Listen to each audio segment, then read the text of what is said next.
Ciao amici e amiche del segno del leone, benvenuti, io sono Angela e questo è Exoteric World. È così che mi trovate sui social, questo è l'oroscopo lunare motivazionale che vi darà dei suggerimenti e vi aiuterà a trovare la spinta giusta per affrontare il periodo dal 4 al 18 gennaio dove troveremo la luna nuova in Capricorno. Vi ricordo che è una stesa generica, prendete solo ciò che vi risuona di più e se volete potete integrarla col vostro segno lunare. In descrizione trovate le recensioni dei mazzi usati e i link per acquistarli. Vi invito a iscrivervi e abbonarvi al mio canale per sostenere il mio lavoro. Vi ringrazio moltissimo se lo farete o l'avete già fatto. E adesso possiamo partire con la lettura, andiamo ad accendere la nostra luna. Prima di ascoltare gli oracoli, ovviamente dal punto di vista astrologico, cosa aspettarci da questo periodo? La luna nuova in Capricorno ci incoraggia a muoverci, ad agire, ad essere più attivi, soprattutto concentrati, coraggiosi, perseveranti, di impegnarci maggiormente in qualcosa. È un buon momento per capire cosa si vuole, cosa si desidera e quindi pianificare, curare i dettagli, piantare dei semini, imparare qualcosa di nuovo, quindi con l'azione si raggiungono i desideri. Di contro dobbiamo fare attenzione perché le aspettative possono essere elevate, essere troppo duri ed esigenti con se stessi, forse anche con gli altri, inflessibilità, stress, difficoltà per le persone maggiormente socievoli perché preferiranno un po' di chiusura, un po' di solitudine e silenzio. Certo non è una cosa negativa, assolutamente no, però potrebbe essere scambiata per qualcosa di negativo. Allora quindi ecco, un giusto equilibrio va sempre bene. Poi vediamo qual è proprio la prima carta che ci fa capire il vostro momento presente il vostro punto di partenza, ovviamente intorno al 4 gennaio. Abbiamo la luna blu.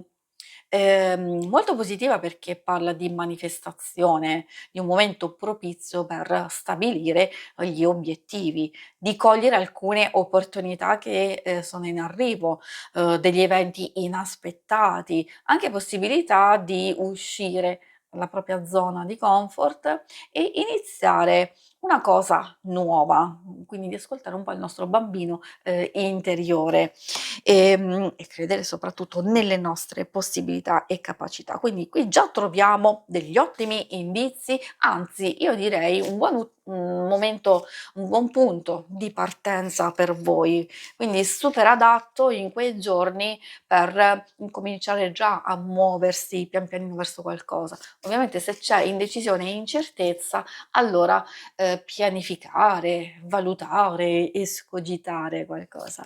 Adesso vediamo la seconda carta, è Sognando la luna. Questa in pratica è vero ci parla del nostro intuito perché ci sarà molto utile. In qualche modo l'universo, qualcuno dà lassù ha un messaggio speciale per voi e quindi di prestare attenzione ai sogni, osservare intorno a voi i segni, i simboli, i messaggi, ascoltare l'istinto, mettersi comunque nelle condizioni di favorire questi segnali, questi sogni e anche visioni, diciamo perché no, però di farlo ovviamente creando i vostri spazi, con la meditazione, magari vi conoscete, voi sapete come poter far questo. Di sicuro, un po' per tutti noi, si tratta di spegnere un attimino i rumori intorno a noi, lo stress, le troppe cose da fare e allora quindi riusciremo a connetterci per prendere la luna effettivamente. Secondo me è proprio perfetta, conseguenziale a questo vostro percorso perché parla di attrazione, attrazione di cose che desiderate, che volete realizzare. Parla anche, molto di relazioni, di nuove storie, romantiche, di flirt, di appuntamenti, di incontri, non solo, sentimentali, però anche di amicizia, di divertimento, di persone interessanti, nuove conoscenze, per fare nuove esperienze. Quindi ci dice di lasciarci andare e di dare o darsi la possibilità, di entrare in connessione, abbiamo visto, non solo con l'universo, però anche con gli altri. Non è che qualche messaggio, qualche segnale, qualche consiglio, qualche ispirazione può arrivare proprio da qualcuno nello specifico? Secondo me, vista la vostra lettura, assolutamente sì. E adesso passiamo ai suggerimenti dell'oracolo dello sciamano. Allora, vediamo cosa voglio dirvi. Partiamo proprio con la prima carta, dove troviamo la carta dell'amato. Effettivamente il nome fa riferimento all'amore in senso lato. L'amato è qualcosa che noi amiamo effettivamente, e quindi è anche quella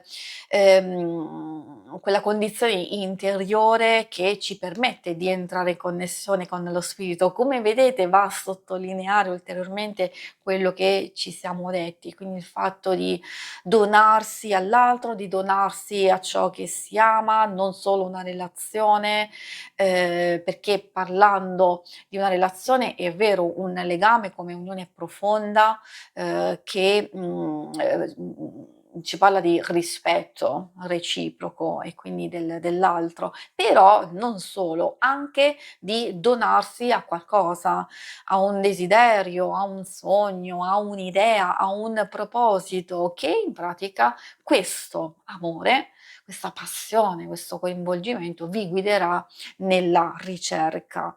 Poi ci permette anche di discernere, di fare le scelte giuste, di seguire quelle emozioni che sono molto forti, però sono fiamme che ci permettono di attraversare qualcosa proprio per riuscire a trasformare il nostro potere, il nostro potenziale poi in qualcosa di concreto. Il secondo messaggio arriva da il tuono, e il tuono si fa sentire, assolutamente sì, e probabilmente è un modo per farvi capire, anzi secondo me un messaggio sempre di connessione, però con l'energia vitale, e quindi di visualizzare le vostre possibilità, di capire cosa merita la vostra attenzione, quindi una specie di richiamo, e riflettere sulle scelte, di prepararsi, di semplificare la vostra vita, di separare l'utile dall'inutile, di cogliere quelle opportunità giuste per voi, di non andare a ripetere gli scenari emotivi che ormai sono superati e sono stagnanti ormai, cioè non funzionano più, non vanno più, anzi vi bloccano.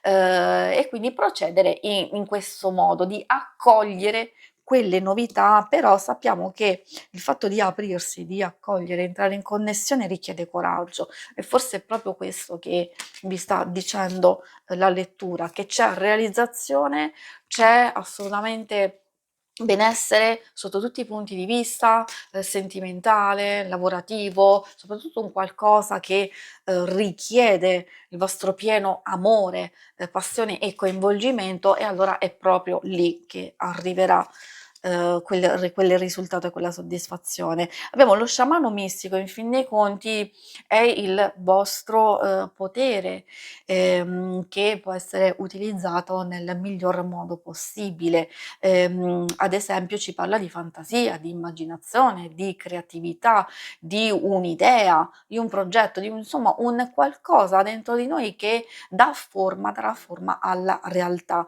Però dobbiamo essere liberi, lasciare che il nostro potere possa esprimersi liberamente, quindi di riflettere anche su cosa si trasmette attraverso parole e gesti, soprattutto se questi sono fondamentali nella vostra vita, e di agire con consapevolezza. Quindi prima di andare a creare, ricordatevi che c'è sempre l'osservazione e la valutazione, e quindi anche la possibilità di, come abbiamo visto, di portare fuori, di portare verso la luce le vostre capacità, e quindi pian pianino anche la vostra stessa passione vi sarà proprio utile per la realizzazione. Si conclude qui la lettura, vi ringrazio per avermi seguita. Se volete, in alto a destra trovate il logo per iscrivervi al canale, mentre in basso trovate le schermate per vedere il vostro oroscopo mensile e quello settimanale. Alla prossima, vi auguro una buona luna, ciao!